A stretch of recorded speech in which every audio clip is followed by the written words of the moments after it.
So today I want to make a video going over the general functionality and then later just a video review of the Audemars Piguet Royal Oak chronograph in rose gold. The functionality portion of this video will apply to the steel model as well, but there is a difference in the new 26331 model versus the old 26320 and the way the chronograph works. So I just wanted to go through that in a video.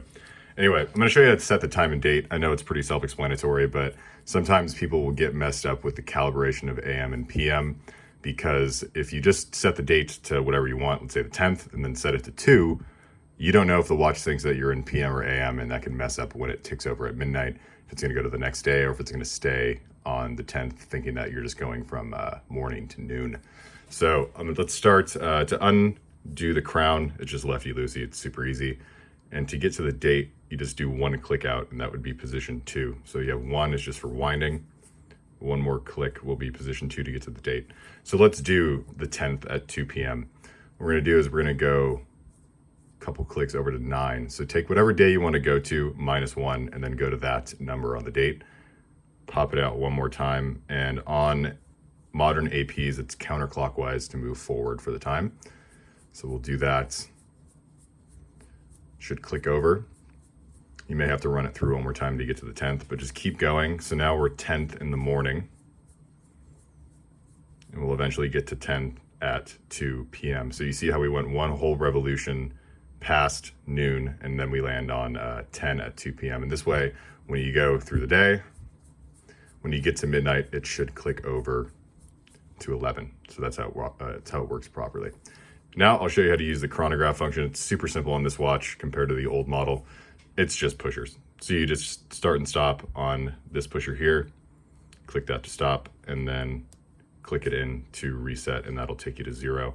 It's much better than the 26320. Those were screw out pushers, which it doesn't even exist on this watch anymore. It's just a fixed pusher with a button, and it's so much easier to use than having to screw it out and then click it. And you initially get the old watch and you're trying to push the button and it doesn't do anything because you have to screw it out and then push it.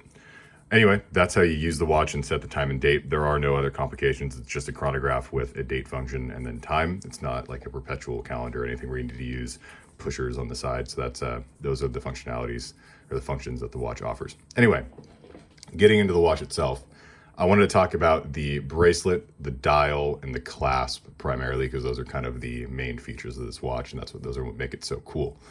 To start, the bracelet it's stunning. AP bracelets are the best in the business. They're so much better than the Oyster bracelet on Rolexes and then the Patek Nautilus bracelet, in my opinion. I think not better in the terms that they are, of better quality or anything like that. I just think that they're so unique compared to those other two manufacturers, Rolex and Patek, because the Rolex ones are cool. I have a President bracelet. It's on an Oyster one, and they're cool and they're great, and they have the same kind of continuous hidden clasp design here, but it just seems kind of basic. The AP one has this like really cool disco ball effect that in the sunlight is just unmatched by Patek and Rolex. It is the bracelet to have. If you go watch other videos on YouTube, there's some great AP reviews by like Bijou Diamond Jewelry and other guys, and all they talk about is the bracelet. It's the best bracelet. Everybody agrees. Nothing else can really get to that level of finish and craftsmanship. It is awesome. Next, I want to talk about the clasp, which is also kind of a part of the bracelet, but the clasp is awesome. I mean, it's a twin trigger. I've never had it come out on my wrist or have it like pop out. I think the older ones might have had an issue where some screws came out, but this modern AP clasp is a J serial watch. It was only a couple of years old. It is killer, and it is nice how it is hidden like the Rolex one is on the President. I much prefer it to the Patek clasp, which is a piece of crap. The Patek Nautilus clasp is so hard to use.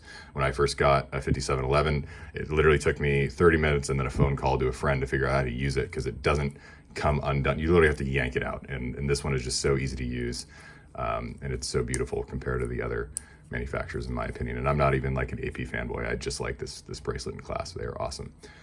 Next, I want to talk about the dial. So there's actually 2 versions of this AP Blue dial. One is this model, which is a matte finish. It is not matte, it's more gloss. It's a gloss finish. The blue is a little darker.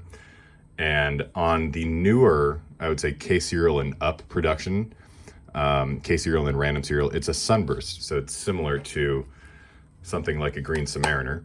where you can see it has this CD effect to it. And it's really, really cool.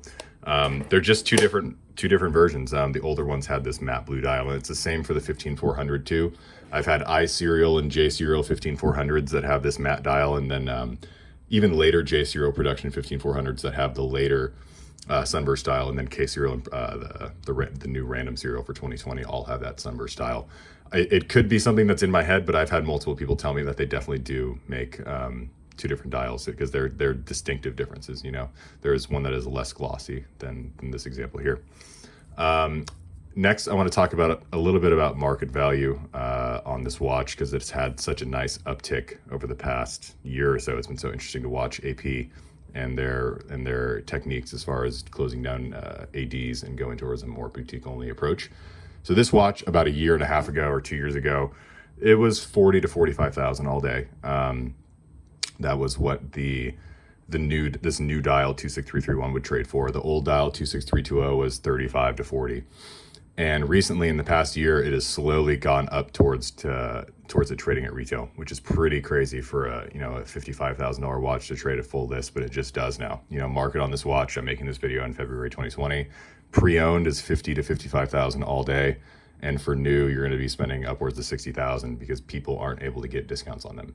You know, if you walk into a boutique, they will not budge off 56,600 as far as their list price plus tax, and they really don't even ship out of state anymore, because that the new Wayfair Nexus sales tax law was passed, and they can't really do that without getting into trouble. So, and they have no reason to. I mean, there's going to be somebody out there that's going to pay 62 grand with tax, so they just wait, and they usually sell pretty much as soon as they get them. The last point I want to touch on is the AP Rose Gold mix, which in my opinion is the best mix. I have about a 10-year-old Rolex here, which isn't really representative of their rose gold because it is older and kind of faded. But AP, their mix is so bright, and it's so lush almost. It's very cool. It's different. I mean, the Patek and rose gold, the Patek and Rolex rose gold mixes are both different, and all three of them are different. And I think that AP's is the best. Patek is a little too brown almost. It's not really rosy. It's kind of a brown gold, and Rolex is just like a copper. Yeah, it's a pinkish copper, which I don't like. I think like if you see a fresh Rolex rose gold watch, it will just look a little off, in my opinion, to what a rose gold watch should be. And AP is kind of the pinnacle of a rose gold mix, in my opinion. But I mean, to each their own. That's just my opinion on it. Yeah, so thank you so much for watching. The reason that I made this video is I logged onto my channel and I saw that the Skydweller video I made about a year and a half ago actually got some traction, and there was about 50,000 views on it, and there's obviously demand for these watch videos, so I figured that I'd just start making them with all the watches that I have. Thanks so much. If you have any questions, please just comment, and I can get back to you as soon as I can. Thanks so much.